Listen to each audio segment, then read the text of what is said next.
Welcome back everyone, another mid-2020 review, and we're talking about none other than the iPhone XR. Now this phone, when it first came out, you guys already know it was crazy, it was making waves, and now, it's probably died down a little bit. The iPhone 11 has since taken its place, and I even made a video early on this year talking about this phone and a full review, so this is not a full review. I'm just basically talking about everything that's changed from the beginning of this year, including the pricing. So the main thing with this phone early on this year, it was costing about, I would say, $500 in the used market. Apple did kind of change the pricing structure, the depreciation of this thing too. So instead of going down to like $650, it went down to $600. So these things were selling in the used market for about $500 to $550. Right now in the used market, you can probably pick one up on eBay for like $420, probably $400 to $420 if you look really hard enough. But on Amazon, they're selling for about $450 to about $500-ish. So I'll go ahead and leave one of those linked down below so you can get them from there and help support the channel at the same time. So it's really cool that they actually depreciated in price. It's been about 6 months since I made that initial video, so it makes sense. You still have that 6.1 inch liquid retina IPS panel up front. It's 828 by 1792, and it was never a bad panel, but it's not like an amazingly crazy panel either, but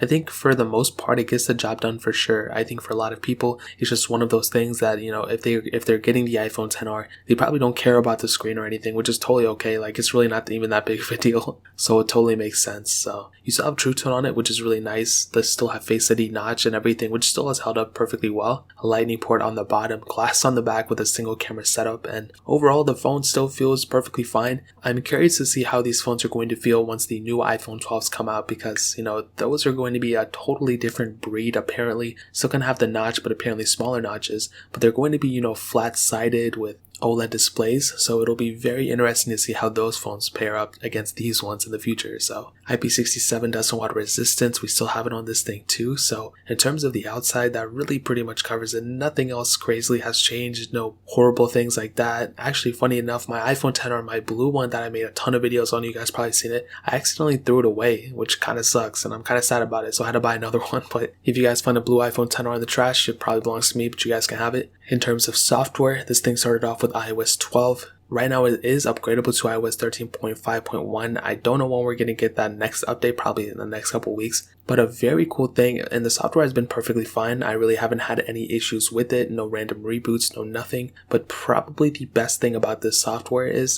that in the beginning of this year to now, we've gotten a jailbreak that almost fits on every single iPhone. So basically, if you have an iPhone XR, or you have an iPhone 7, or you have an iPhone 11, you can jailbreak those if you're below iOS 13.5. So that's an amazing feature. That's one thing that, that is a humongous development from early on this year. And that is honestly one of my favorite things ever. So it's that Uncovered Jailbreak. I made a billion videos on how to install it and tweaks and all that stuff. So I would highly recommend you, if you're suited enough and if your iPhone XR supports it, I would way recommend jailbreaking it. You can get so many more features that way. So in terms of software, that really pretty much covers it. That was the biggest thing that changed. In terms of performance, still has the exact same specs as before, the Apple A12 Bionic chip, hex-core CPU with 3 gigs of RAM, and still holds up perfectly fine. I really haven't had any issues with it. I'll say maybe the only thing, maybe like compared to the iPhone 11, it's a little bit slower, but that's a given. That's supposed to happen. It's still perfectly fine, I'm sure, for a ton of people's uses, and I still think it's a perfectly good phone. If you're willing to go and use it, it's going to be perfectly fine in terms of performance, and that's like the last thing I would worry about on this phone. There's a couple other things, but performance is still great. Camera setup on the back, like I said before, single camera, and it's a 12 megapixel sensor.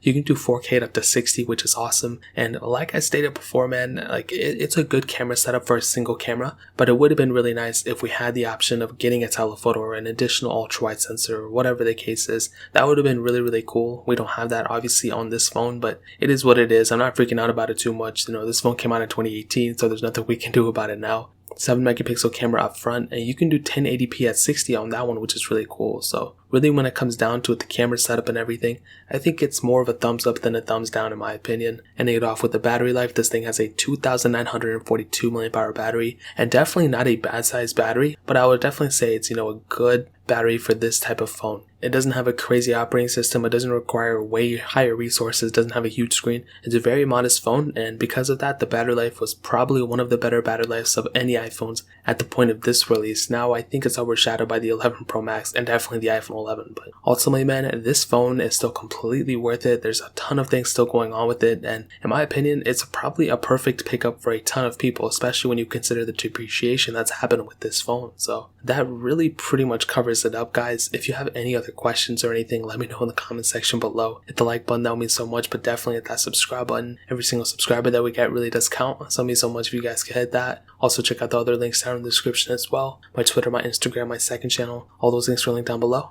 I'd really appreciate if you guys to check it out. More importantly than everything else, love every single one of you guys. Hopefully I'll catch you guys in the next video. Peace out till then.